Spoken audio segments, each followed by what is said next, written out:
Hello, मी तेजस्विनी नरेंद्र पानसे. आता 10 मेला मी 48 वर्षाची कंप्लीट होईल.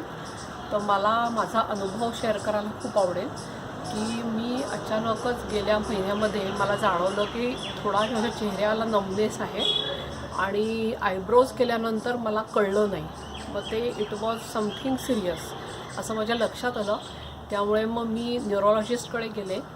अजून MRI काढला. तर त्याच्यामध्ये मला असं लक्षात आलं की माझ्या उजव्या कानाच्या मागे सिस्ट आहे. ते जवळजवळ 2.8 सेंटीमीटरचं होतं.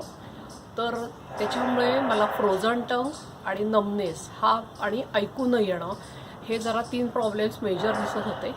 पण सर्जरी झाली माझी 4 मार्चला आणि त्याच्यानंतर 5 तारखेला सकाळी 11 वाजता मला जबरदस्तच ऐकू येणं आणि जीभ गरम होणं हा मला फरक जाणवला.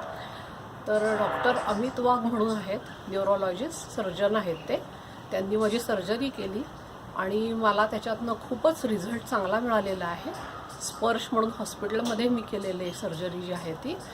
तर न्यूरोलॉजीशी रिलेटेड आपल्याला काही माहिती नसतं, तर कधीकधी भीती असते मनात.